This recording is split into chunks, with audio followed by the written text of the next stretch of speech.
Webi, Ya. gue dapet cerita ini dari Kaskus akun Mister Horror. Jadi ada satu laki-laki yang mau pindah kosan ke daerah Karawang, Jawa Barat. Cuma yang tadinya dia mikir ini untuk tempat tinggal, dia malah jadi kena teror di kosan barunya ini. Kita sebut aja namanya tuh Tommy. Dan kejadian ini terjadi di tahun 2017. Tommy tuh kerja di rumah sakit swasta di Karawang. Dan karena kebetulan waktu itu si Tommy tuh baru pindah kerja dari cabang Jakarta ke daerah Karawang. Jadi mau nggak mau dia harus ngekos di situ karena rumahnya dia yang asli tuh di Jakarta. Tommy nyari-nyari kosan tuh sengaja turun di sebuah desa yang letaknya tuh nggak terlalu jauh dari rumah sakit tempat dia kerja.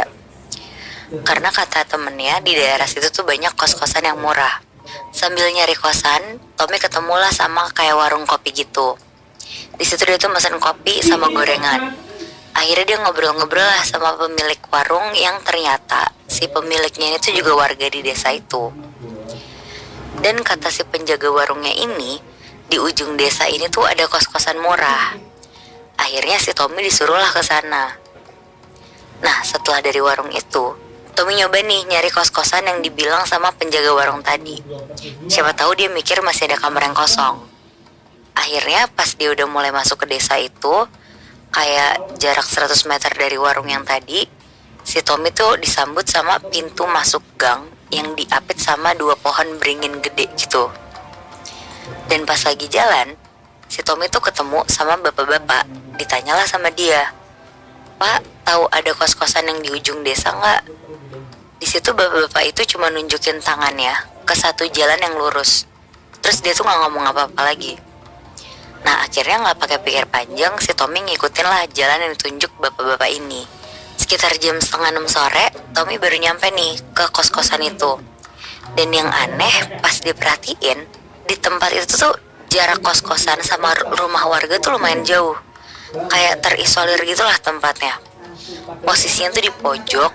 Di kanan kiri belakang kos-kosan itu penuh sama pohon beringin semua. Tapi karena dia juga udah capek, akhirnya dia langsung ketok-ketok lah tuh pintu pagar kosannya dia. Sambil dia ngomong, "Permisi, permisi." Gak lama datang tuh bapak-bapak parubaya, kisaran umurnya sekitar 60-70-an tahun. Dibukain pintu lah. Terus sama ada yang ngintip juga penghuni kos di belakangnya. Tommy langsung nanya lah ke si bapak itu, "Pak, ada kamar kosan yang kosong nggak?" Si bapak ngomong, "Oh, masih banyak Kak, kebetulan di sini baru keisi 5 dari 15 kamar. Sok mangga dilihat-lihat dulu, cari yang paling nyaman." Sambil dia ngeliat-liat ke dalam hatinya si Tommy tuh dia mikir kayak, kok sepi banget ya. Terus yang Tommy lihat juga bentuk kos-kosannya tuh kayak kumuh, nggak kerawat, banyak tembok-tembok yang kayak udah rapuh gitu. Terus juga catnya juga udah pudar. Tapi karena harganya cuma 400.000, akhirnya Tommy mau juga tuh di situ. Tommy ngambil kos-kosan yang nomor 7 di pojok atas. Soalnya itu tempat yang paling mendingan lah dan masih layak dari semua tempat yang udah dicek. Ya. Nah, sesaat setelah nerima kuncinya, si Tommy naiklah ke lantai 2. Tommy sampai di depan kamar yang mau ditempatin. Pas Tommy mau buka pintunya, gak sengaja Tommy kayak ngeliat anak kecil gitu loh di jendela Muibi. Tapi Tommy disitu mikir, oh itu efek gue kecapean aja kali. Langsung tuh akhirnya dia masuk bersih-bersih kamar sama nata barang-barang yang dibawa. Nah, setelah selesai bersih-bersih kamar kosan, Tommy mandi. Tapi Muibi, tiba-tiba pas lagi mau ngebilas badan, Tommy tuh ngeliat ada anak kecil yang mukanya berantakan, hancur di dalam kamar mandi sama Tommy. Iya deh. Karena kaget, Tommy disitu langsung nunduk, merem. Di situ Tommy tuh nyoba ngeberanin diri buat ngintip pelan-pelan sambil gosok matanya masih perih kena shampoo. Dan pas dia ngebuka matanya, anak kecil yang tadi dia lihat tuh udah nggak ada. Saking campur aduknya perasaannya si Tommy itu, di situ dia langsung buru-buru ngebilas, abis itu dia tidur. Nah, karena besok Senin, si Tommy nggak mau lah di hari pertama dia kerja tuh dia telat. Akhirnya dia pasang alarm terus tidur. Terus besok paginya sekitar jam 6:30, Tommy bangun, dia siap-siap, terus ketemu sama salah satu penghuni kos yang namanya Anton. Kenalan tuh sambil ngobrol. Dan ternyata Anton dan 4 penghuni kos lainnya tuh kayak udah hampir 3 tahun ngekos di situ. Tapi 3 orang yang lainnya tuh udah berangkat duluan. Akhirnya Tommy sama Anton jalan bareng karena kebetulan jalan menuju ke tempat kerjaan mereka tuh searah. Terus di tengah perjalanan, si Tommy iseng lah nanya ke Anton tentang yang dialamin semalam sama si Tommy. Terus di situ Anton cuma bilang, jangan heran, dibawa santai aja selama mereka nggak ganggu. Ya awal-awal juga saya juga ketakutan, tapi ya udah biasa karena keseringan juga. Nah di situ si Tommy dengernya juga agak bingung, berarti emang kejadian kayak gitu udah sering terjadi dong. Akhirnya sambil jalan dan mikirin perkataannya si Anton, Tommy makin penasaran tuh sama hal yang kayak gitu. Karena selama hidupnya si Tommy tuh gak pernah takut dan gak pernah percayalah sama hal-hal mistis. Akhirnya sampai di tempat kerjanya dia langsung kerja, dan sekitar jam 6 sore dia pulang. Karena lumayan gelap jalanan ke arah kosannya, Tommy sambil baca-baca doa yang dia ingat. Semua aman tuh dia lewatin sepanjang jalan, sepanjang masuk gang. Sampai akhirnya Tommy sampai di pertengahan kampung di jalan lurus tempat kosannya itu. Di situ tuh si Tommy ngerasa perasaannya tuh kayak gak enak banget Bi. Terus tiba-tiba Tommy tuh ngerasa kayak dibuntutin sama orang dari belakang. Kayak ngedenger langkah kaki yang seolah-olah niru langkah kakinya dia loh. Kayak serak, serak, serak. Di situ Tommy mempercepat langkah dia tuh, dan suaranya tapi makin keras. Nah daripada penasaran, si Tommy nyoba beraniin diri lah buat tengok ke belakang. Dan pas Tommy nengok, itu tuh kosong Bi, gak ada siapa-siapa. Yang dia lihat tuh cuma lampu jalan yang kedap-kedip. Akhirnya Tommy jalan lagi lah. Nah tapi tiba-tiba Tommy tuh kayak ngedenger ada suara anak kecil cekikikan. Dan ternyata ada anak kecil di depannya si Tommy. Tapi buat mastiin bener atau enggaknya suara anak kecil itu, akhirnya Tommy nyamperin anak kecil itu. Terus ditegur tuh sama si Tommy, "Dek, ngapain di situ? Udah malam, pulang-pulang, takut dicariin mama." Tapi si anak kecilnya tuh nggak jawab sama sekali. Dan Tommy tuh keinget dia tuh dapat permen dari perkenalan lingkungan kerja barunya tadi yang di rumah sakit. Tommy akhirnya nyoba ambil permen itulah dari tas kerjanya. Terus pas pengen ngasih permen ke anak itu, si anak kecil itu tuh udah nggak ada Bi, hilang nggak tau kemana. Dan di situ Tommy tuh langsung lari lah ke kosannya dia. Dan pas dia lagi lari, dari kejauhan si Romi tuh dengar suara anak kecil itu lagi cekikikan. Akhirnya sekitar jam 8 malam Tommy masuk ke kamar. Terus saking parnonya si Tommy nggak berani mandi tuh karena masih kepikiran hal yang tadi kan sama yang kemarin malam. Langsung tuh si Tommy tidur. Dan pas dia udah mulai ketiduran, tiba-tiba si Tommy tuh denger suara jelas banget dari arah kamar mandi. Biur, kayak suara orang mandi gitu loh. Tapi di situ Tommy nggak berani sama sekali tuh ngebuka mata. Dan gak lama kemudian dia ngedenger lagi Bi, suara dobrakan kenceng banget dari atas loteng. Akhirnya karena udah gaduh banget, pelan-pelan si Tommy coba beraniin diri lah buat ngecek kondisi sekitar. Dia pelan-pelan ngecek kamar mandi, dan dia lumayan kaget tuh. Lantainya tuh gak basah sama sekali. Dan posisi embernya dia juga kosong, gak ada air sama sekali. Cuma tiba-tiba ada rembesan darah dari kayak pori-pori tembok gitu loh Karena takut halu, si Tommy akhirnya cepet-cepet lah ngambil air tuh buat ngucek matanya. Dan pas dia lagi ngucek matanya pakai air, airnya tuh berubah jadi darah Bi. Di situ Tommy langsung teriak tuh saking takutnya. Tiba-tiba si Tommy tuh kayak orang gagu gitu, tapi nggak bisa ngeluarin suara sama sekali. Dan langsung tuh dia lari keluar kamar. Tapi pas dia mau coba buka pintu, ternyata pintu kamar tuh nggak bisa kebuka sama sekali. Mampus. Keras banget kayak ada yang nahan dari luar. Akhirnya pas dia maksain untuk keluar, dan pas dia berhasil untuk keluar, semua hal yang dia alamin tuh makin gak masuk akal lagi Bi. Kos-kosannya tuh jadi aneh banget. Dan pas dia perhatiin, semua sudutnya itu tuh penuh sama makhluk-makhluk kerdil aneh gitu. Anjing jadi kayak pindah dunia gitu. Bener Dan di atas gentengnya dia, di atas plafonnya, penuh sama sosok kuntilanak berbaju hitam. Wah gila. Akhirnya Tommy tuh nyoba lari dari lantai 2 buat turun untuk minta tolong ke teman-teman yang lain yang tinggal di kosan itu juga. Tapi semakin Tommy ngejar tangga buat turun, dia tuh kayak makin ngejauh dari lantai satunya itu. Terus tiba-tiba si Tommy tuh diseret sama sosok warna hijau, bau amis, dan kepalanya tuh kayak gede banget. Anjir. Di situ Tommy teriak minta dilepasin. Terus sosok itu tuh nggak ngegubris sama sekali teriakannya si Tommy. Malah si Tommy tuh makin diseret sadis sama si sosok itu. Hah? Sampai akhirnya sosok itu tuh berhenti di sebuah ujung ruangan yang isinya tuh mayat anak-anak. Mampus. Dan ada kayak mayat remaja juga gitu lah. Terus seketika Tommy tuh kayak dilempar ke ruangan mayat itu. Dan di situ tuh makin bau busuk kayak nyengat banget tusuk ke hidungnya si Tommy. Wah gila. Tapi Moibi, sebelum sosok itu nutup pintu, Tommy tuh sempat lihat muka sosok itu. Dan ternyata mukanya tuh penuh darah sama belatung. Bola matanya tuh keluar. Terus lidahnya tuh panjang sampai udel lagi tuh. Anjing. Di situ Tommy cuma bisa merem karena dia udah gak kuat banget tuh ngeliat sekitarnya. Sampai sekitar jam 6:30 pagi, tiba-tiba suara alarm dari HP-nya Tommy tuh bunyi.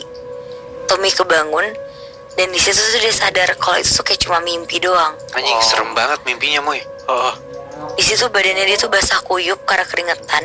Akhirnya dia nyoba duduk lah, ngumpulin nyawa, dia buka matanya pelan-pelan.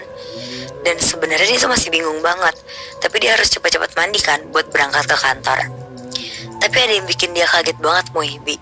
Pas Tommy nengok ke belakang, seketika itu juga si Tommy tuh ngelihat badannya sendiri masih tergeletak tidur. ya. Oh shit. Dia kaget banget.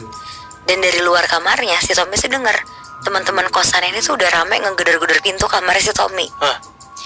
Mereka semua tuh kaget ngeliat Tommy nggak sadar. Terus mereka langsung cepat-cepat bangunin Tommy yang kondisinya tuh udah mulai kaku. Dan ternyata Muibi, teman-temannya Tommy tuh udah 4 hari nggak ngeliat Tommy keluar kamar. Wah, gila.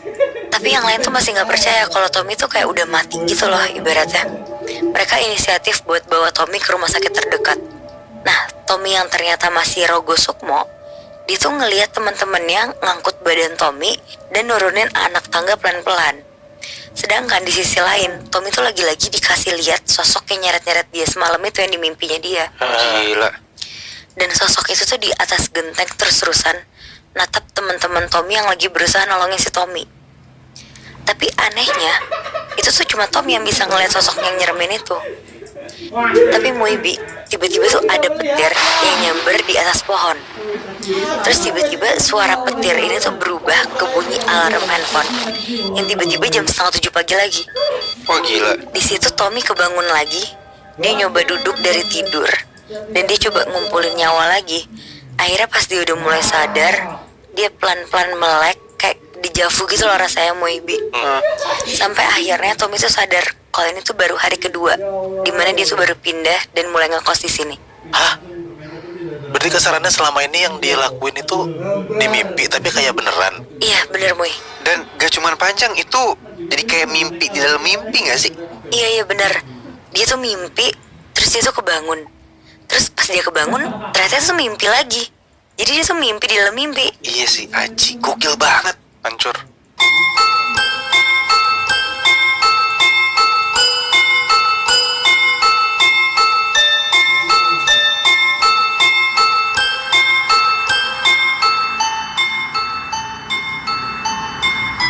Ada satu orang indigo yang sering banget digangguin di tempat dia tinggal.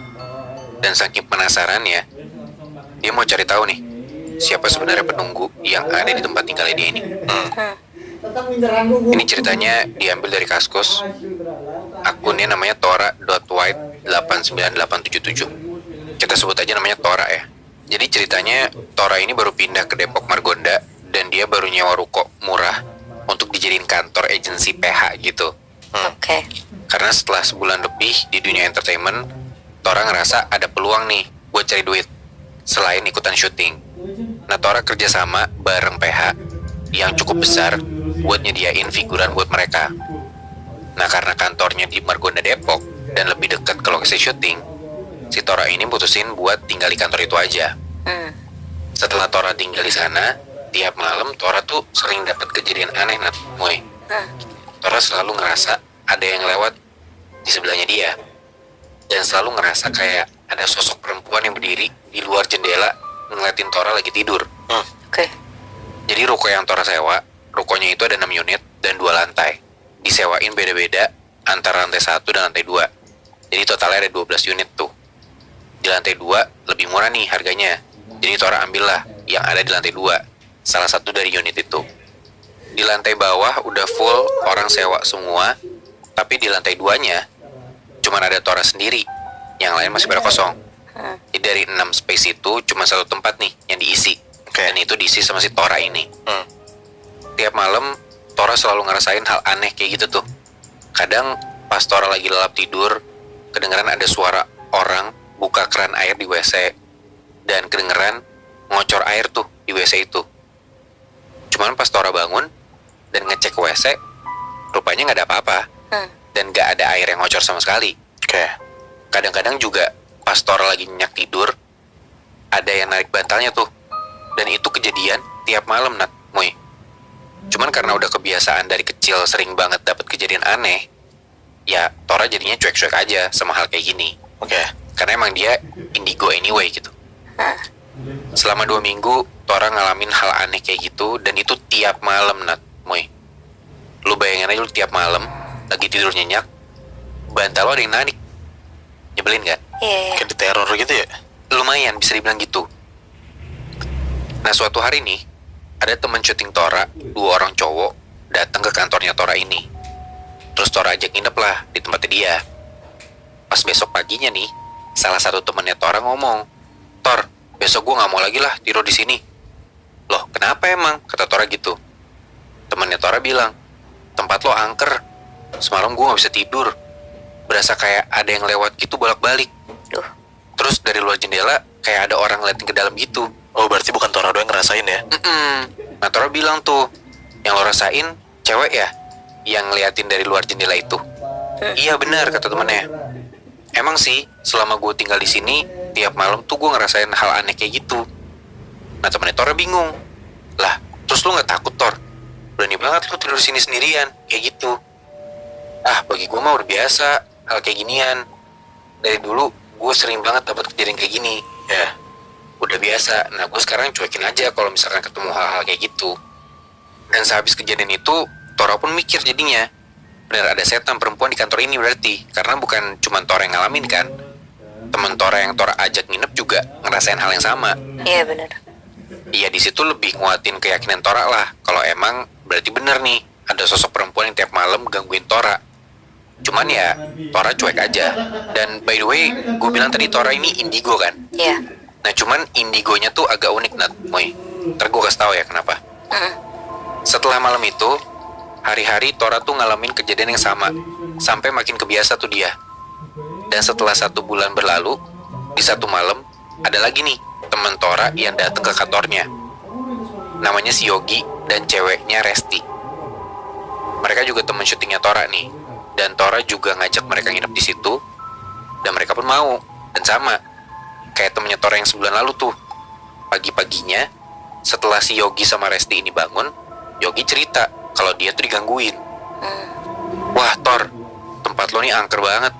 Semalam gue gak bisa tidur. Ada yang lewat lalu lalang di sebelah gue. Terus di luar jendela tuh kayak ada cewek yang ngeliatin terus ke dalam." Mampus. Serem banget. Kata si Yogi tuh. Terus Tora bilang, "Ah, udah biasa itu. Gue tiap malam juga ngerasain hal yang sama. Malah kadang bantal gue sampai ditarik sama dia. Terus biasanya keran air juga dibuka tuh sama dia. Kalau enggak, itu tuh lemari gue. Dia banting pintunya. Padahal lagi anak-anak tidur tuh. Gue sampai kaget." Nah, karena si Yogi ini juga ternyata indigo, Nat, Moy. Dan emang dia punya kelebihan. Sebenarnya Yogi nggak takut. Karena dia udah biasa ngalamin hal-hal kayak gitu. Sampai di malam harinya nih, mereka pun masih nginep di tempatnya Tora. Di malam keduanya, dan malam itu, di Jalan Margonda tuh kayak ada yang kecelakaan motor gitu loh. Pas di depan rukonya si Tora ini. Terus Tora dan teman-temannya keluar buat ngeliat kejadian itu. Setelah selesai, masuk lagi lah mereka ke dalam kantor. Keluarlah nih rasa penasaran si Yogi dengan makhluk yang ada di rukonya si Tora ini. Yogi ngomong ke Tora, Yogi pengen coba buat ngundang penunggu yang ada di ruko ini. Buset. Karena pas kejadian kecelakaan motor tadi tuh dia ngeliat, dia kayak ngerasa ada campur tangan dari si makhluk goib penunggu ruko ini juga gitu loh. Terus si Yogi minta izin sama Tora. "Tor, gimana kalau kita coba undang penghuni ruko ini? Gue tarik masuk ke dalam badan gue, terus kita tanyain ke dia." Tora nanya tuh, "Kalau ditarik masukin ke badan lo masih sadar nggak?" "Ya udah pasti nggak sadar," kata Yogi. gue masukin full ke badan gue, kata dia gitu. Berani banget ya. Nah itu dia. Ya kalau gimana-gimana repot dong. Gue kan gak bisa ngeluarin dari badan lu, kata Yogi gitu. Emang lu gak bisa masukin setengah aja gitu biar lu masih sadar? Gue takutnya kalau misalkan lo kemasukan full sampai gak sadar, terus dia ngelakuin hal-hal aneh, gue gak bisa apa-apa nih, gue gak bisa nolongin. Iya benar. Udah tenang aja Thor, kata Yogi. Lo kan pernah lihat gue narik gaib-gaib kayak gitu. Masa lo gak bisa? Lo kan udah pernah lihat nih berkali-kali caranya gue tarik kayak gimana. Ya lo ikutin aja deh. Kalau nanti emang gue gak bisa kontrol dan lepas kendali, lo bantu keluarin, kata si Yogi gitu. Nah si Yogi ini tahu kalau indigonya Tora ini tuh unik dan punya kelebihan khusus gitulah. Tora tuh orangnya cepet belajar cara-cara supernatural. Dengan dia ngelihat orang ngelakuin penarikan beberapa kali tuh secara otodidak, Tora tuh langsung bisa. Dia bisa langsung pelajarin caranya tanpa harus belajar lama lah. Ya karena rasa penasaran juga, akhirnya Tora ngiyain tuh permintaan si Yogi ini. Dan ritual pun dimulai. Si Yogi ini duduk bersila, ngefokusin diri buat ngebuka radarnya dan nyari keberadaan si makhluk gaib ini yang ngehuni rukonya si Tora. Tora dan Resti duduk sambil merhatiin si Yogi. Si Yogi ini kelihatan ngedapetin lokasi tempat berdiamnya si makhluk ini. Terus dengan tangannya yang ngarah ke arah si makhluk gaib itu, dia kayak narik gitu si makhluk gaib ini, terus dimasukin ke badannya. Dan si Yogi pun tiba-tiba kerasukan, Nat, Moy. Suara gaib itu tuh kedengeran dari mulutnya si Yogi. Dan makhluk gaib itu tuh ketawa-tawa, terus nanya ke Tora sama Resti. Si makhluk yang di dalam badannya Yogi ini ngomong, "Kenapa kalian manggil saya?" Tora coba konsentrasi buat fokus ngelihat wujud si makhluk gaib ini. Fokus, dapet tuh kelihatan wujudnya si makhluk gaib ini. Tapi anehnya bukan perempuan, Nat, Moy. Yang sebelumnya suka ngegangguin si Tora tuh perempuan kan bentuknya. Iya. Nah ini tuh sosoknya jin laki-laki, badannya gede kayak buto ijo gitu bentukannya. Terus dengan rasa penasaran, Tora tuh nanya ke makhluk ini yang ada di dalam badan Yogi, "Apakah Anda yang menghuni di tempat ini?" Nah, kata makhluk gaibnya, "Ya, saya tinggal di sini dan sudah lama sebelum tempat ini dibangun." "Lalu di mana lokasi Anda tinggal di ruko ini?" kata Tora. "Saya sering berpindah-pindah, kadang di bawah, kadang saya ke atas." Sekilas Tora keinget kejadian tabrakan di depan ruko tadi, dan dengan rasa penasarannya dia nanya tuh ke makhluk gaib itu, "Oh iya, saya mau tanya sesuatu. Tadi ada tabrakan motor di depan ruko ini. Apakah itu ulahmu?" Terus makhluk gaibnya ngomong gini, "Hahaha, iya benar, itu saya yang melakukannya." Buset. Tora nanya, "Kenapa Anda melakukannya?" Si makhluk gaib ini bilang, "Karena orang tersebut lagi hari naasnya dia, jadi saya buat dia celaka." Kayak anjing segampang itu. Iya. Terus Tora nanya, "Apa sering Anda melakukan hal itu di sini?" Si makhluk gaibnya bilang, "Ya sudah pasti. Siapapun yang sedang sial di jamnya, di jam naasnya, melewati depan tempat ini, pasti akan saya celakakan dia." Katanya gitu. Tora nanya lagi nih, "Sosok cewek yang tiap malam gangguin Tora tidur, itu penunggu di sini juga atau bukan?" Kata makhluk gaibnya, "Iya benar, dia tinggal di ujung," katanya. Nah si makhluk gaib ini sambil nunjuk ke arah ruko unit ke-6. Nah terus Tora lanjut nanya lagi nih, "Dia udah lama nggak tinggal di sini?" Nah kata si makhluknya, "Iya, dia dan saya sama-sama tinggal di sini sebelum adanya bangunan ini." "Terus masih ada lagi nggak makhluk lain selain mereka berdua di sini?" Kata makhluk gaibnya, "Ada, tapi yang lain itu pendatang dari tempat lain ke sini dan kadang pergi lagi." Setelah Tora ngerasa selesai nih untuk gali info dari si makhluk ini, Tora pun minta buat dia tuh keluar dari badannya Yogi. Tapi makhluk ini nggak mau. Kenapa? Dia malah minta darah sama Tora. Ya anjir. Ya Tora bilang dong dia nggak punya darah kan. Dia minta baik-baik. Tapi si sosok ini juga masih nggak mau juga, Nat, Moy. Bingung kan Tora. Dia ngeliat Resti juga. Resti udah mulai ketakutan nih. Ya udah Tora berusaha lah buat bacain ayat Al-Fatihah untuk dikirimin ke makhluk gaib ini sebagai pengganti darah yang dia minta. Udah dibacain 7 kali, diminta baik-baik lagi, akhirnya mau tuh si makhluk ini keluar dari badannya Yogi. Udah kelar, Yogi abis itu pingsan. Dan abis berusaha nyadarin Yogi, bangun tuh dia. Abis itu diceritain lah sama Tora dan Resti.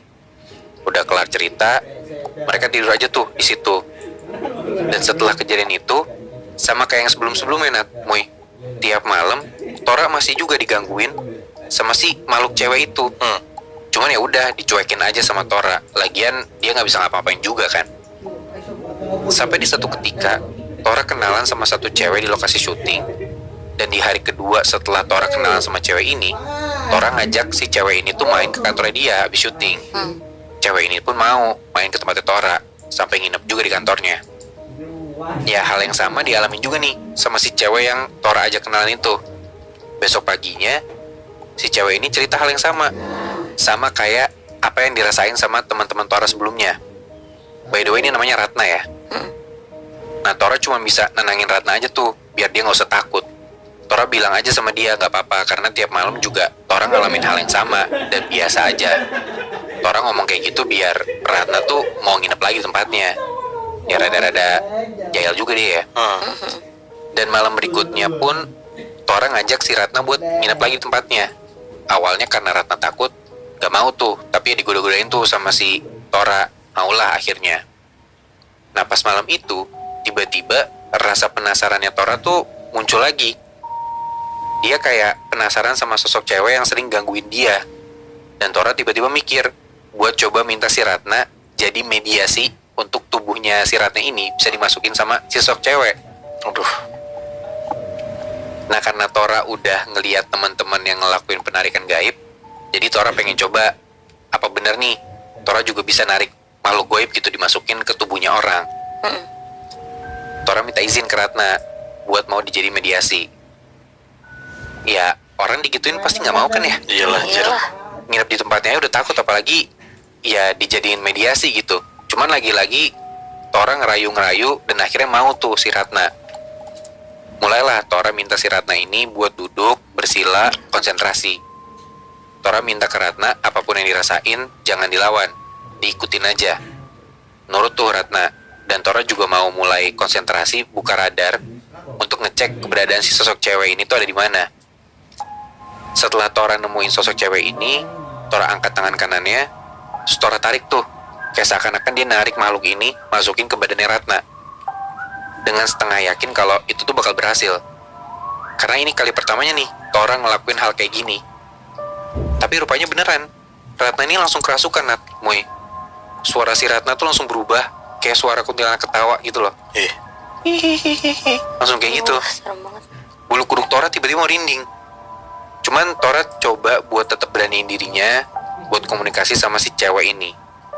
Tora nanya, "Kamu yang menghuni tempat ini?" Kata sosok ini bilang sambil ketawa, "Hihihi. Iya, kenapa?" Dia bilang gitu.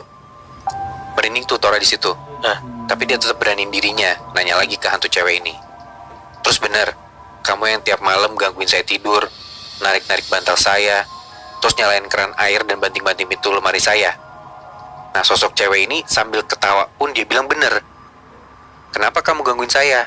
Saya kan gak gangguin kamu. Kita sama-sama tinggal di sini, kamu punya alammu, saya juga punya alam saya gak pernah ganggu kamu. Jadi kamu juga jangan ganggu saya. Kita saling menghargai aja di sini. Saya udah tahu kamu ada di sini, jadi kamu juga gak perlu ganggu saya lagi lah pokoknya." Tapi cewek ini gak jawab apa-apa, Nat, Moy. Kayak cuma cekikikan aja. Ya udah, karena rasa penasaran Tora juga udah hilang, dia udah nyampein apa yang dia mau sampein. Tora minta buat cewek ini keluar dari tubuhnya Ratna. Nah hantu cewek ini bilang ke Tora kalau dia nggak bisa keluar sendiri, harus bantu dikeluarin. Ya udah cobalah Tora buat narik si cewek ini keluar dari tubuhnya Ratna.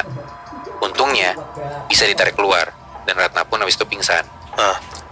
Ratna disadarin, udah bangun, dikasih minum dan doain segala macem, udah tuh. Dan untungnya setelah itu jarang tuh Tora ngalamin hal-hal aneh lagi. Tapi masa harus ada komunikasi kayak gitu ya anjir? Maksudnya se-effort itu gitu loh. Kayaknya sih emang dari Toranya yang penasaran ya, Moy. Bahkan setelah itu tuh Tora juga masih penasaran nih sama ruko tempat yang dia tinggalin ini. Tora coba nyari tahu sejarah tentang tempat ini sebelum berdirinya si ruko. Karena dari makhluk yang pertama bilang mereka udah ada sebelum ruko ini ada kan. Nah di sebelah ruko itu ada warteg langganannya Tora. Tiap hari Tora makan di situ.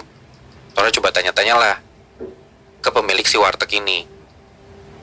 Si ibu pemilik warteg ini bilang kalau dulu sering ada yang bilang ada penampakan di situ. Tapi udah lama tuh sebelum ruko ini dibangun. Jadi dulu di ujung ruko itu tuh ada sumur tua. Nah di situ orang yang tinggal di situ tuh sering lihat ada penampakan di sumur situ. Jadi kesimpulan gue ya kayaknya si penunggu itu tuh yang pertama emang tempatnya di sumur itu. Nah, Iya. Tapi gue bingung juga sih, itu hal yang baik atau buruk ya? Penasaran sama sesuatu secara berlebihan gitu loh, kayak si Tora gitu. gue nggak bisa bilang benar atau enggak ya, cuman ya kalau misalkan lu penasaran sama sesuatu, pas lu udah hadepin, ya terima sama konsekuensinya aja sih. Iya kayak dia gitu ya. Benar. Jadi namanya Ratna dan satu anak laki-laki itu umurnya sekitar 1 tahunan, namanya Satria. Lokasi kejadian ini Indra alamin sama keluarganya waktu pas dia ngontrak di sebuah rumah yang gak kurus gitu. Nah daerahnya itu tuh di daerah Bintara Kampung Setu di daerah Bekasi. Ada teman kerja Indra ngasih tahu kalau daerah Bintara Bekasi ini ada kontrakan rumah yang kosong gitu dan murah juga. Indra lumayan kaget tuh pas dia ngelihat rumah itu. Dia mikirnya kayak ya udah ini tuh rumah biasa aja yang emang udah nggak ditempatin orang dan udah lama aja. Nah ternyata pas dia nyampe sama si istri ini buat ngelihat rumahnya, rumah ini tuh kayak satu biji bola pun nggak ada gitu buat penerangan. Kamarnya pun juga kelihatan pengap banget. Abis itu juga bentukannya tuh kayak chaos banget lah rumah ini tuh. Jujur Indra sebenarnya ilfil, tapi mau nggak mau ya dia harus tinggal di sana kan, karena mau di mana lagi plus murah gitu. Ya udah akhirnya singkat cerita Indra dan istrinya ini nempatin rumah itulah after mereka tuh ngeberesin dan ngerapihin. Awal mula keanehan itu tuh waktu pas di siang hari. Indra lagi berduaan sama istrinya si Ratna lagi santai-santai di rumah. Ratna cerita semalam dia mimpi kayak ada nenek-nenek gitu berdiri di depan pintu rumahnya, tapi nggak mau masuk, padahal udah disuruh masuk tuh. Nah Indra tuh cuma respon ketawa doang dan bilang kayak ini mimpinya si Ratna nggak jelas gitu. Hari berikutnya sepulang kerja Indra tuh mampir sebentar nih ke toko listrik buat beli 3 bolam lampu. Karena dia tuh baru ingat kalau ruang teras depan rumahnya sama kamar tidurnya tuh lampunya mati. Nah entah putus atau emang tiba-tiba nggak bisa nyala, nggak tahu lah, soalnya itu tuh tiba-tiba mati dan yang mati pun juga cuma lampu kamar Indra sama teras depan. Sesampainya di rumah, Ratna tuh lagi nggak di rumah Bihnat karena masuk siang. Dan anaknya mereka yang si Satria ini dititipin di rumah ibunya Ratna. Tapi makanan udah disiapin lah sama Ratna. Jadi kayak hal ini tuh udah sering terjadi gitu di rumah mereka. Kayak si suaminya tuh sendirian di rumah karena si bininya lagi kerja gitu. Indra langsung masuk ke rumah. Nah Indra pun juga pas masuk ke rumah tuh nggak baca salam gitu, langsung masuk aja nyelonong ke rumah. Langsung tuh dia masuk ke rumah, dia ngurusin lampu, beres urusan lampunya, dia langsung ke meja makan. Sekitar jam 5-an sore, entah perasaan Indra atau emang tiba-tiba perasaan dia nggak enak, dia tuh ngerasa kayak udara di rumah dia tuh makin dingin. Terus dia tuh ngerasa kayak bulu kuduk itu merinding banget. Indra coba hirauin tuh dengan keadaan dia tuh sambil nonton TV. Karena dia capek banget, tiba-tiba dia ketiduran sampai dia tuh lupa nutup pintu depan sama matiin TV. Dari jam 5-an sampai jam 9-an dia tidur. Akhirnya jam 9 malam Ratna pulang. Langsung tuh dia ngebangunin Indra. Pas Indra bangun, Ratna bilang kayak, kamu ketiduran sampai-sampai pintu depan kamu gak ditutup. Terus katanya kamu mau beli lampu buat teras sama kamar kita, kok belum dibeli sih? Nah di situ Indra tuh bingung kayak, lah kan tadi sebelum gue tidur gue udah beli, gue udah masang lampunya juga kan. Nah akhirnya Indra jalanlah ke teras depan dan ngecek ke kamarnya juga. Ternyata keadaannya tuh emang gelap Bihnat, lampu itu gak nyala sama sekali. Indra bilang lah ke Ratna, ke istrinya nih kayak, kalau dia tuh udah masang lampu terasnya dan masang di kamar tidur juga. Sampai-sampai tuh Indra tuh kayak ngasih Ratna kardus lampu yang baru dia beli gitu loh, biar kayak nunjukin gue gak halu, gue beneran udah beli dan udah ganti. Indra tuh jadi kayak dikerjain gitu loh sama dalam tanda kutip ya yang tinggal di rumah itu. Hari selanjutnya lagi, pas maghrib kegiatan Indra sama Ratna tuh lagi biasa-biasa aja, lagi santai-santai aja gitu. Nah tapi tiba-tiba Indra tuh ngeliat anaknya si Satria ini ketawa-tawa sendiri Bihnat, dan dia tuh lagi kayak ngejar sesuatu gitu loh. Nah si Satria ini tuh sambil senyum-senyum gitu dia jalan lah ke arah kamar tidur. Tapi Ratna sama Indra tuh biarin aja lah, namanya juga anak kecil pengen main sendiri gitu dia mikir ya. pas Satria sampai di depan pintu kamar dia, Satria tuh tiba-tiba ngomong kayak ba gitu, sambil senyum ke arah kamar yang gelap Bi. Nah, kata ba itu tuh kayak kata yang sering Indra omongin ke Satria waktu pas mereka lagi main. Ngeliat kayak gitu, Indra sama Ratna langsung ngegendong Satria lah dan merhatiin kayak ruangan kamarnya itu. Kayak maksudnya tiba-tiba kenapa anak gua kayak main sama orang, dan di kamar itu kan lagi kosong dan gelap gitu. Nah, pas Indra sama Ratna ngeliat ke ruangan kamarnya itu, ternyata kosong, nggak ada apa-apa. Terus Ratna langsung bilang lah kayak, ya udah baca doa aja yuk, habis itu kita tidur.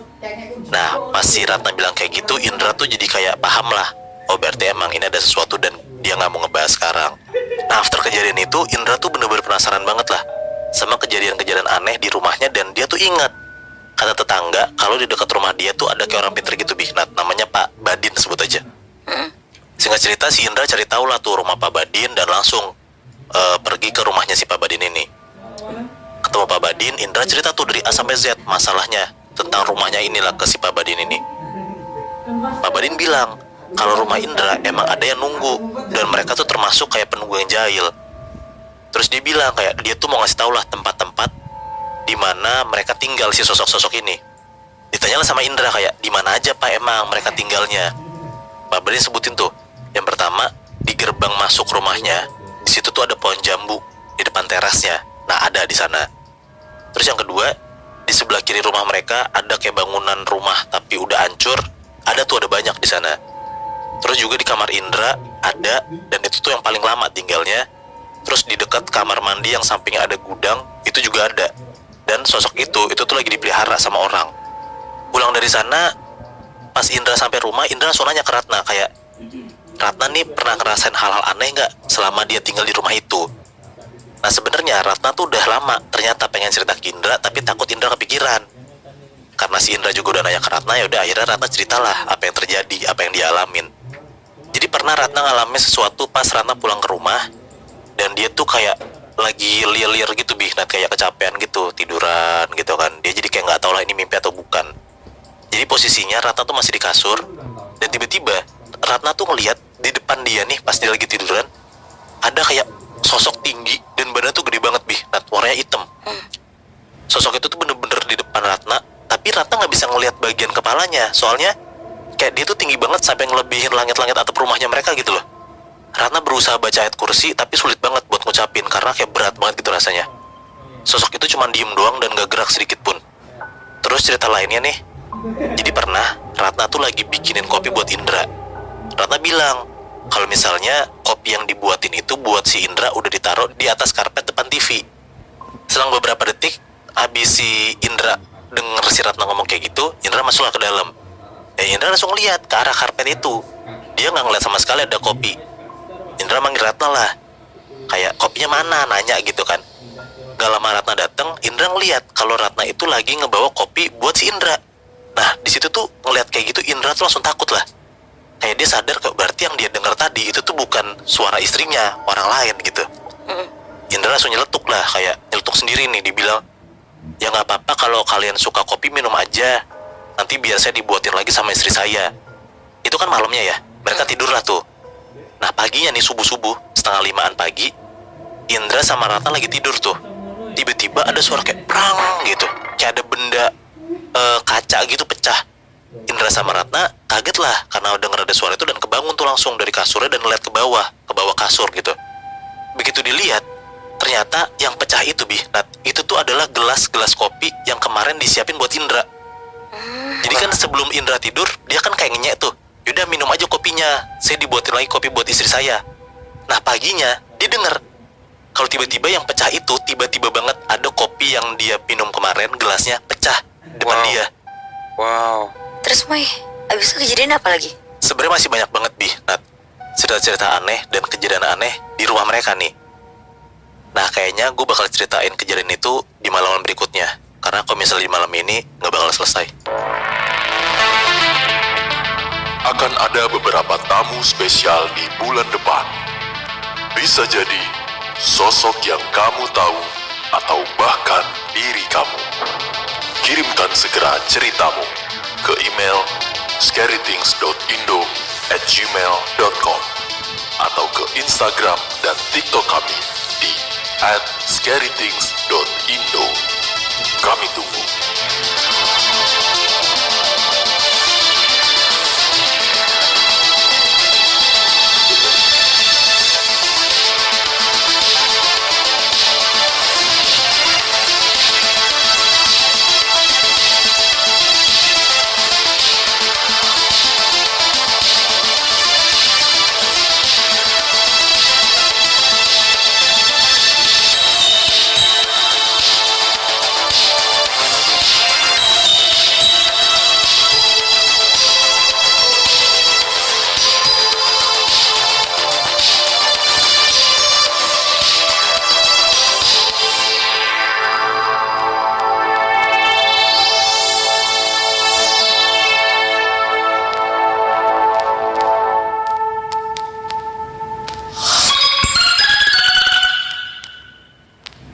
Nat, Moy, Ya, ngomongin cerita pengalaman horor atau mistis tuh nggak melulu soal sosok setan kan ya? Ada juga tentang ilmu hitam. Dan kalau masih ada yang ngirimin perihal ini ke email kita ya berarti ilmu hitam tuh masih ada, bahkan eksis sampai sekarang kan? ya. Yang lebih seremnya lagi, ini nggak cuma eksis, tapi tata caranya itu terus berkembang. Sampai ke cara-cara yang gue yakin kita semua nggak bakalan pernah nyangka caranya tuh kayak gitu.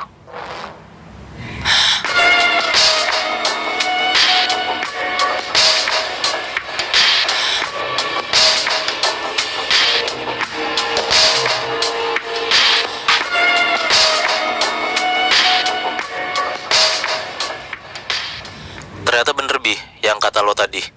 Yang namanya ilmu hitam itu entah santet, pelet, atau pesugihan ya. Itu di luar sana tuh sampai sekarang masih ada aja yang percaya. Niat dan tujuan dari prakteknya pun juga sekarang makin beragam. Nggak cuma didasarin sama dendam. Apalagi katanya, ini katanya ya, ilmu hitam tuh gampang banget buat dipelajarin. Maka jadi kayak salah satu cara instan buat ngedapetin apa yang kita mau, jadinya ya pakai ilmu hitam aja. Iya. Yang ngirim cerita ini namanya Bila. Jadi di sekitar bulan September 2022 itu sempat tuh dia pernah ngekos di daerah Ciracas, Jakarta Timur. Di kosan ini juga Bila ketemu sama cowok yang sampai sekarang jadi pacarnya, sebut aja namanya Andre. Andre ini secara umur emang beda jauh Nat sama Bila. Dan bahkan statusnya Andre itu duda anak satu. Nah kebetulan Andre ini pengelola si kos-kosannya. Nah di sebulan pertama tinggal bareng di sana itu masih aman-aman aja. Sampai akhirnya Bila tuh tahu kalau ternyata Andre itu tuh masih ada hubungan sama mantan istrinya si Andre namanya Kiran. Padahal katanya si Kiran ini pun juga udah punya cowok baru. Nah kenapa si Bila bisa tahu? Soalnya ada satu malam nih, tiba-tiba Kiran ini datang ke kosannya, tapi kebetulan emang si Andre lagi dinas sampai malam katanya. Jadi nggak ketemu si Kiran sama Andre ini. Kiran di situ marah-marah tuh di situ. Nah Bila itu kebangun bukan karena keberisikan, tapi karena kegerahan, karena tiba-tiba listrik kosannya tuh mati. Pas Bila keluar kamar, akhirnya dia ngeliat ternyata ada Kiran masih marah-marah. Dan ternyata yang matiin token kos-kosannya si Bila itu pun juga si Kiran. Oke. Dan gak lama dari situ, pas Kiran cabut, Andre akhirnya nyamperin Bila buat ngejelasin semua biar gak bingung. Andre bilang lah kalau ternyata dia itu sebenarnya udah pulang dinas dari tadi. Tapi si Andre tuh emang lagi ngumpet di kamar lain saking udah malesnya ketemu sama si Kiran. Dengan penjelasan itu akhirnya Bila paham dan gak masalah sama sekali tuh soal cowoknya ini, pokoknya udah aman-aman aja lah. Lanjut lagi nih hubungannya. Singkat cerita akhirnya masuk ke bulan Mei 2023, Bila baru mulai ngalamin hal-hal aneh. Mulai dari dia tuh jadi sering mimpi lagi diajakin main sama anak-anak kecil. Dan ceritanya katanya di situ tuh Bila tuh selalu diajak buat pergi dari kos-kosannya seolah-olah kayak diusir gitu Nat, secara halus. Dan pas tiap Bila bangun, dia tuh selalu lihat kayak ada cakaran yang lumayan dalam dari ujung kaki sampai leher. Tapi katanya cakaran ini tuh bekasnya kayak cuman sehari, besoknya pasti hilang aja. Beberapa hari berikutnya dia mimpi lagi. Kali ini anak-anak kecil itu lagi main di tempat parkiran motor, lagi kayak ngotak-ngatik motornya Bila. Gak ada yang aneh, orang habis itu tiba-tiba Bila kebangun dan lapar. Yaudahlah dia mikir kayak gue turun lah beli makan. After dari mimpi itu ya. Oke. Tapi pas dia turun tangga, dia tuh papasan sama penjaga kosan, lagi lari naik ke atas. Ditanyalah sama Bila kayak kenapa bang? Nah tau gak Nat, katanya si penjaga kosan tuh bilang dia tuh lagi ngejar anak kecil yang digepin sama si abang-abang penjaga kosannya lagi mainin motor Bila. Anak kecil lari ke atas. Nah, tapi pas Bila lewatin koridor nggak ada sama sekali. Soalnya harus kan papasan sama anak itu kan. Iya. Bila langsung buru-buru nyamperin motornya di parkiran, dan motornya nggak lecet sama sekali sih. Tapi pas dicoba hidup, ternyata nggak bisa hidup, Bi. Nah, curiga lah dia sama mimpinya. Lah kok jadi kayak kenyataan gitu. Besokannya sebelum tidur, Bila nih ceritalah apa yang dialamin ke pacarnya, ke si Andre ini. Dan kalau kata Andre, ada satu malam gak lama setelah Bila tidur, Bila tuh tiba-tiba kayak ketindihan gitu, bahkan kayak kejang-kejang. Andre panik, dia coba ngebangunin Bila, tapi ternyata kata Andre, Bila ngomong kayak gini, "Aku mau main dulu ya sama dia, sebentar aja kok, aku suka ngeliat dia." Tiba-tiba si Bila berdiri, lagi tidur ini ya. Terus pas habis ngomong kayak gitu, tiba-tiba bruk, Bila tuh jatuh ke lantai. Nah, pas bangun lagi, Bila tuh kayak ngelengking ketawa sampai tetangga kosannya tuh bangun. Anjir, kesurupan gitu. Iya, kayaknya sekarang kesurupan kuntilanak nih. Terus Bila ngomong lagi, "Aku nggak suka lihat dia di sini. Dia bikin tempat ini makin ramai. Sudah bertahun-tahun aku nunggu di sini." Nah, ada satu penghuni kosan, bapak-bapak gitu, akhirnya nyamperin. Dia bilang dia bisa ngobatin Bila. Kata dia yang lagi ada di dalam badan Bila itu emang beneran kuntilanak merah yang diliputin amarah gede katanya, Bi. Nah, Waduh. dan Bila inget banget tuh, pas dia sadar terus mau pindah ke kamar lain, itu tuh dia emang ngeliat dari jendela ada sosok kuntilanak merah lagi ngintipin dia. Nah, di hari ini nih, sekarang ini, posisinya si bapak itu tuh nyuruh Bila pindah kamar dan jangan balik lagi ke kamar yang waktu itu dia kesurupan. Tapi karena dia lagi gerah dan semua pakaian itu masih ada di kamarnya kemarin, akhirnya dia nekat mandi buat balik ke kamarnya sambil minta ditemenin sama temen kos-kosannya lah. Udah tuh dia mandi. Gak lama pasti lagi mandi, si temennya ini teriak ke Bila kayak izin keluar, katanya mau jemput ibunya yang lagi ngejenguk ke kosan. Sebenarnya Bila ada takutnya, tapi ya mau gimana lagi, kan udah terlanjur mandi dan masa ditahan temennya kan mau nyamper nyokapnya. Dan setelah temennya cabut, Bila ngerasa kayak ada yang ngeliatin, Bi. Nah, dari atas plafon gitu. Katanya nggak cuman ngeliatin, Bila dengar ada yang kayak gitu. Nggak tenang lah dia. Akhirnya dia nyempetin mandinya, langsung balik tuh ke kamar. Udah lah pokoknya, nyampe kamar dia langsung nge-call Andre, tapi nggak diangkat-angkat. Nah, gongnya lagi, pas Bila ini masih coba nelpon Andre, tiba-tiba pandangannya tertuju ke sudut pojok atap kamar. Matanya kaku nggak bisa kedip, Bi. Nah, katanya dia ngelihat ada sosok cewek nempel di tembok, ngerangkak ke arah Bila. Oke. Teleponnya keangkat tuh sama Andre. Andre coba manggil-manggil Bila, tapi giliran Bila yang nggak nyaut sama sekali. Si Bila tuh kestun gitulah bahasanya saking shocknya. Bila cuman di pojokan kamar, bener-bener kayak ketakutan, lagi nempelin badan dia ke ujung kasur dan tembok. Terus tiba-tiba si sosok ini langsung ngerangkak cepet banget ke arah Bila dan nyekek Bila. Gak lama dari situ, ada yang gedor-gedor pintu kamarnya Bila. Nah, ternyata itu penjaga kosannya, karena waktu pas dihalo-haloin sama Andre kan Bila nggak nyaut kan. Si Andre nyuruh lah tuh penjaga kosan buat ngecek.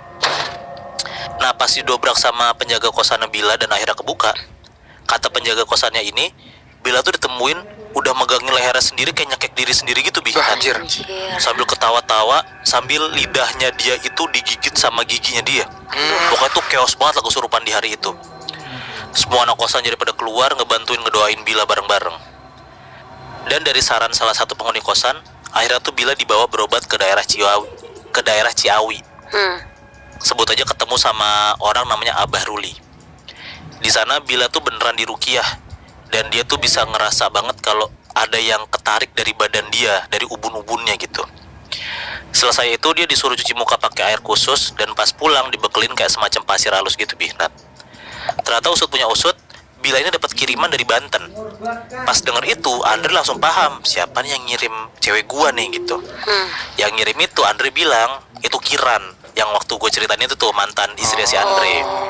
Soalnya dulu dia juga pernah diajakin sama si Kiran buat ke sana, buat ke Banten gitu, kayak minta kalau misal lu pengen sukses dan kosan lu rame, kesini aja nih gitu. Nah, makanya Andre notice kayaknya, aduh nih mantan istri gue nih pakai ilmu hitam.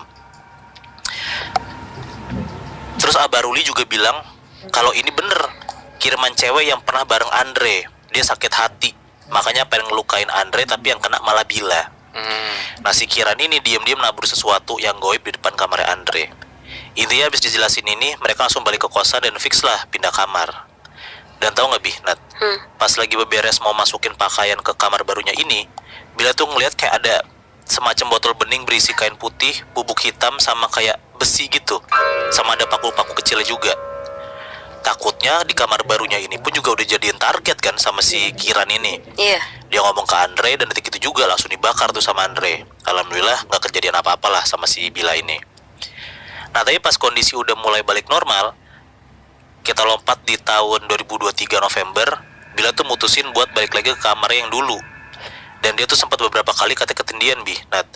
Dia ngeliat kayak ada kuntilanak badannya ular, ada anjing kecil mukanya hancur, ada perempuan hitam tinggi gede. Dan beberapa dari mereka itu emang diutus sama si pengirim itu, si Kiran ya. Tapi ada juga ternyata yang emang nungguin tempat itu, emang penunggu si kosan itu.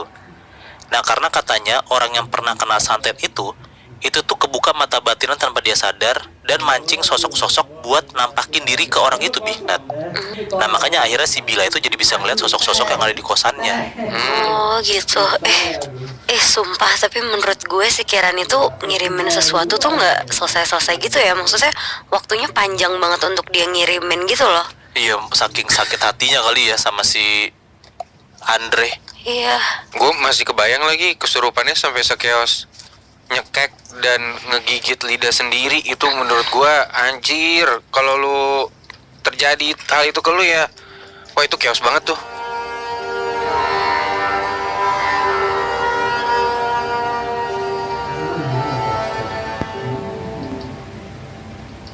Mui, tadi di awal cerita lo sempat nyebutin beberapa contoh jenis ilmu hitam kan?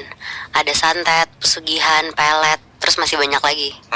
Nah, cerita gue kali ini kebetulan tentang pelet. Oke.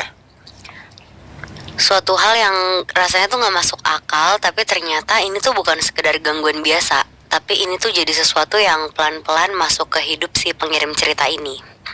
Dan semuanya ini bermula dari hal yang sederhana. Ketemu stranger di suatu tempat makan. Sebut aja si pengirim ceritanya ini namanya Vito. Jadi ada satu hari setelah dia match sama cewek di dating apps dan dia tuh ngerasa obrolannya nyambung, akhirnya dia ketemu sama itu cewek. Nama ceweknya kita samarin jadi Natasha. Pertemuan ini tuh beneran gak spesial, cuma ketemu sebentar, ngobrol santai, terus udah selesai.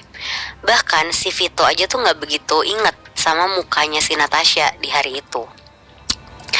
Cukup menyenangkan, tapi Vito ngerasa gak cocok. Makanya abis itu dia diam-diam ngeghosting si Natasha. Si Vito hilang tanpa kabar, tanpa closure, dan dia balik lagi lah ke kegiatan rutinnya dia.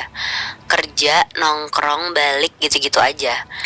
Sampai beberapa hari kemudian, Vito mulai ngerasa ada sesuatu yang aneh. Vito tuh jadi sering ketemu sama si Natasha ini tanpa disengaja. Dia pikir mungkin ini kebetulan aja karena emang secara jarak kantor tuh gak jauh. Tapi lama-lama ini tuh kayak makin terlalu sering ketemunya. Dan ini tuh jadi awal dari sesuatu yang ngikutin dia terus-terusan pada waktu itu. Contohnya nih, si Natasha ini beneran jadi sering ada di warung kopi langganannya si Vito. Dia duduk sendirian, posisinya agak jauh. Dan yang bikin Vito mulai ngerasa aneh, Natasha ini kelihatan kayak udah ada di sana sebelum si Vito tuh datang. Di sini Vito nyoba cuek, dia mikir mungkin si Natasha ini emang sering juga nih nongkrong di tempat yang sama selama ini. Tapi kejadian ini tuh keulang terus-terusan Bi. Di minimarket, di tempat parkir kantor, di pinggir jalan. Dan setiap kali Vito ngeliat Natasha, dia selalu diem. Terus seringnya dia ini ngeliat balik ke arah Vito. Bukan sekilas, tapi tuh lama, kayak lagi merhatiin terus. Dan makin hari frekuensinya nih makin sering lagi. Terus lokasinya nih mulai gak masuk akal. Vito pernah ke daerah yang cukup jauh dari kantor, bahkan dari rutinitas dia biasanya. Terus di situ dia ngeliat Natasha lagi, berdiri di pinggir jalan dengan posisi yang masih sama. Diem, ngeliatin ke arah Vito. Di titik ini untuk pertama kalinya Vito tuh merinding. Ini tuh udah bukan kebetulan lagi menurut dia. Karena ya gak mungkin aja ada orang yang selalu bisa di tempat yang sama, di waktu yang beda dan tanpa alasan. Dia kayak ngelihat sosok Natasha nih yang gak dia kenal lagi. Dan yang bikin makin Vito nggak ngerasa nyaman itu karena sosok ini tuh nggak pernah ngedeket, tapi juga nggak pernah bener-bener hilang. Pokoknya tuh kayak dia tuh selalu ada.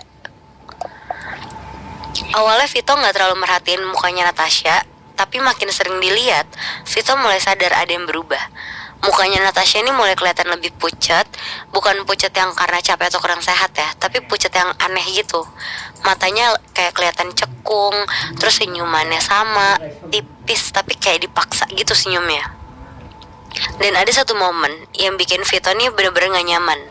Di situ Vito lagi duduk di atas motornya, kondisinya tuh lagi nungguin lampu merah, dan pas dia ngeliat ke samping, ada Natasha di trotoarnya. Oke.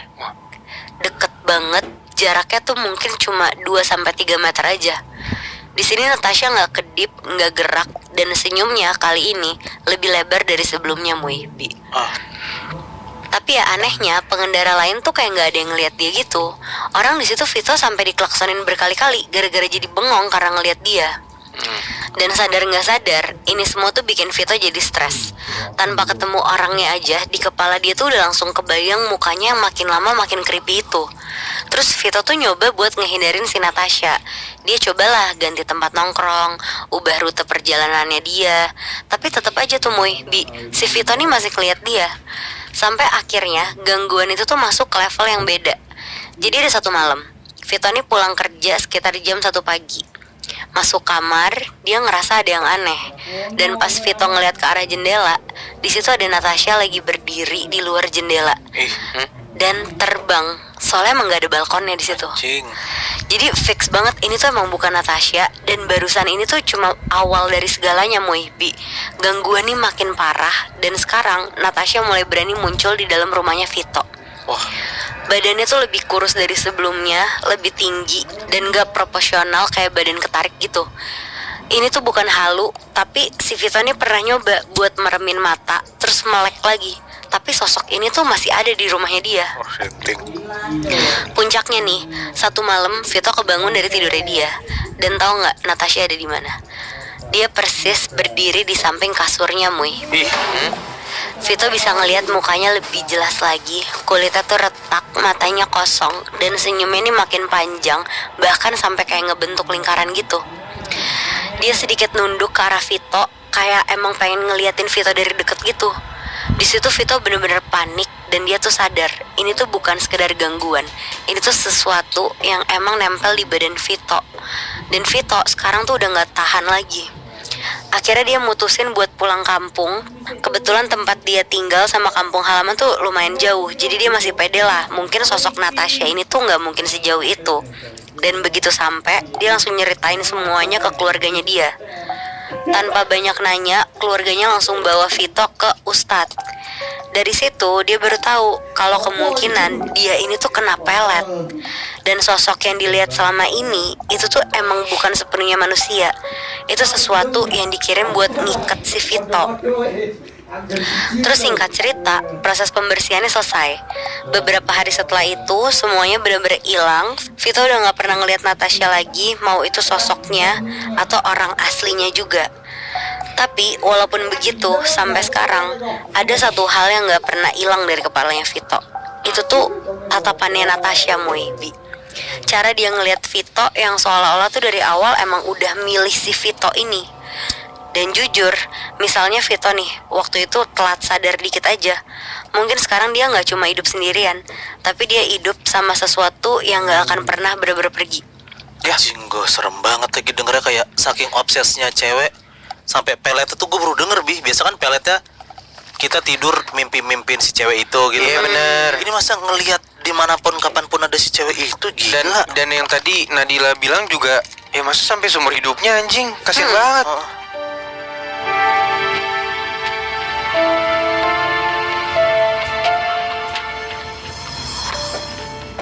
Natmoy, Ya, kita balik dulu ke perihal santet ya.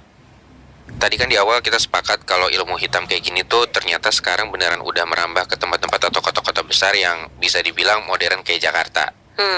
Di kota aja udah di tahapan semasif itu. Nah, apalagi di daerah kan. Salah satunya kiriman cerita ini nih, kiriman dari Paranoise yang berasal dari Medan, Sumatera Utara. Sebut aja namanya Tia ya. Oke. Ini pengalaman yang dialamin dari tahun 2024 sampai sekarang. Intinya, tetangga Tia ada yang gak suka sama dia. Gak tahu akar masalahnya apa, tapi puncaknya itu di bulan Oktober sampai Desember kemarin. Ingat banget itu tuh sekitar jam 7 malam. Tia tuh lagi rebahan aja di kamarnya, tapi pelan-pelan kecium bau pandan yang luar biasa kuatnya. Baunya stay sampai sekitar jam 10 malam. Nah di sini Tia tuh baru keinget satu hal. Kata orang-orang, bau pandan itu nandain kalau di situ ada kuntilanak. Oh, Makanya dia buru-buru manggil papanya buat periksa. Dan kata si papanya, emang bener Nat, Moy, ada kuntilanak persis di sebelah lemari Tia. Tapi udah hilang, kata bokapnya gitu. Tia nggak mau mikir yang enggak, dia langsung tidur lah. Nah tapi di pagi harinya, sekitar jam 10 pagi, dari dekat kamar mandi, Tia ngeliat ada orang mencurigakan. Cowok nih, di belakang rumahnya dia. Orang itu kayak ngiket sesuatu ke pohon yang ada di belakang rumahnya Tia. Tapi ya masih sama, Tia masih coba buat positive thinking. Terus di malam harinya, dia baru laporan lah ke papanya. Nah setelah dikasih tahu, detik itu juga papanya tuh langsung buru-buru lari ke belakang rumah. Dan kata papanya, di situ udah ada sosok makhluk hitam, tinggi, gede, tapi jalannya kebalik. Jadi jalannya maju ke depan, tapi posisi kakinya kebalik gitu, kebayang kan? Nah papanya ini langsung nyuruh Tia buat ngambil garam di dapur. Habis itu papanya langsung lempar garam-garam ini. Terus tiba-tiba ada asap hitam bermunculan gitu. Bukan cuma satu ya, tapi lebih dari itu. Dan lu tau gak, kata papanya Tia, ada tetangganya yang baru nikah itu mau transfer rahim atau anaknya ke badannya Tia tanpa tahu alasannya apa. Nah dari situ tuh semuanya bermula. Pagi itu sekitar jam 4 pagi, Tia ini kebangun dalam kondisi yang gak nyaman. Tiba-tiba, tiar, ada gelas jatuh dari nakas ke lantai. Padahal nggak ada angin, nggak ada hujan, nggak ada apa-apa. Dan Tia ini kaget banget. Dia tuh nggak pernah naruh gelas di atas nakas. Makanya di situ dia udah nggak bisa lanjut tidur tuh, karena sakit kaget dan takutnya dia. Dia lebih milih buat nunggu azan aja di situ. Tapi nunggu azan juga ternyata ada aja nih gangguannya. Mau itu zuhur, asar, atau azan-azan yang lain, itu selalu ada suara orang lagi main-mainin kloset dari kamar mandi di dalam kamarnya Tia. Oke. Kayak ada orang yang ngebuka tutup klosetnya gitu. Ada kali sampai 3 hari tuh kayak gitu terus. Nah besokannya yang dilihat atau ditemuin sama Tia itu makin ngeri lagi Nat, Moy. Selalu ada sosok baru. Sempet Tia tuh lagi rebahan di kamar, dia ngeliat ada anak kecil tapi berbulu hitam lebat dan matanya kayak api merah nyala persis di depan dia. Oke. Jaraknya cuma kayak beberapa sentimeter aja tuh dari mukanya Tia. Gak cuman itu, gak selang lama muncul juga ada sosok cewek, rambutnya panjang sampai lantai, posturnya kurus tinggi, dan kulitnya tuh pucet banget. Nah pertemuan sama dua sosok inilah yang akhirnya ngebawa Tia tuh ke mimpi buruk. Yang Tia ingat, di mimpinya malam itu, dia ketemu sama sosok cewek cantik banget, bermahkota emas, berpakaian serba hijau. Nah sosok itu bilang ke Tia, kamu harus hati-hati dengan tetanggamu, katanya gitu. Dan lewat mimpi ini juga, Tia dapat gambaran petunjuk terkait apa yang beberapa waktu lalu dilakuin sama tetangganya itu. Nah ternyata, si tetangganya ini kayak nanam serbuk putih tapi dibungkus pakai kain kafan. Petunjuk yang pelan-pelan bikin Tia sadar kalau kayaknya ini emang mistis. Apalagi sosok-sosok sebelumnya tuh ternyata udah bukan cuma Tia doang yang ngeliat. Adanya Tia itu sempat motret sosok anak kecil yang kemarin itu pakai HP Tia. Tapi di situ si anak kecil ini nggak sendirian. Dia kayak ditemenin sama genderuwo. Pokoknya beneran kayak rumah hantu aja tuh rasanya si rumahnya Tia ini. Setiap saat, setiap waktu, pasti ada aja gangguannya. Mau ngomongin suara-suara aneh, ada. Tia tuh sempat ngedenger juga. Ini bukan suara klise, bukan juga suara langka, ketawa, atau apapun itu ya. Nah yang didengar Tia itu suara monyet deket banget kayak lagi di hutan. Padahal area rumahnya Tia itu wilayah yang gak deket sama hutan, apalagi kejamah sama hewan-hewan di hutan gitu kan. Dan gak cuman keluarganya Tia doang, temen Tia aja itu bisa dengar suara aneh pas lagi teleponan sama Tia. Masa ada nih temennya Tia tuh bilang kayak gini, Nat, Moy. Kaget aku, Ti. Lagi fokus dengerin ceritamu barusan kok tiba-tiba ada suara cowok sama barang-barang pada jatuh. Dan ini lebih dari satu orang temennya nih yang ngedenger suara kayak gitu pas lagi telepon sama Tia. Jangan salah, terornya ini tuh gak cuman ada di lingkungan rumah Tia aja. Pas Tia kerja di kantor, dia tuh tetap gak terbebas dari gangguan sosok-sosok aneh ini. Sosok-sosok yang selalu baru, jarang banget mirip sama yang sebelum-sebelumnya. Tapi yang paling sering sampai ngikutin itu sosok anak kecil tadi. Dan karena udah sebel, akhirnya Tia nih ngeberaniin diri buat nanya alasan kenapa dia selalu diikutin. Nah, anak kecil ini bilang, kamu harus waspadai tetanggamu itu, hati-hati, katanya gitu. Udah nggak mungkin positive thinking nih Tia di sini, apalagi udah ada dua sosok yang ngomong dengan pesan yang sama tentang tetangganya. Tia langsung buru-buru pulang ke rumah, dia nggak berani keluar lagi. Tapi giliran nggak keluar dari rumah nih, pintu rumahnya malah beneran digedor-gedor sampai ngebangunin semua orang di rumahnya. Nah, pesan papanya Tia malam itu cuma satu, jangan dibuka katanya. Dan ini cukup selaras sama apa yang Tia dapetin dari orang pintar di Medan yang kebesokannya mereka samperin. Nah, FYI di Medan itu orang pintar disebutnya orang tua katanya ya. Kata beliau, ketukan pintu itu tujuannya pengen bikin Tia sekeluarga sakit. Bahkan bisa fatal akibatnya kalau dibuka. Dan emang bener, kalau itu tuh kiriman dari tetangganya. Dan si orang tua ini juga udah coba bantu buat ngehalau, tapi cuma bertahan sampai kayak bulan Oktober 2025. Abis itu santetnya datang lagi, Nat, Moy. Dimulai dari nyium bau gosong di tengah malam, sampai Tia tuh ketemu sosok baru lagi. Ada cewek cantik, putih, tinggi. Nah, dia ngenalin diri sebagai Liza namanya. Anak yang sempat hilang dari tahun lalu.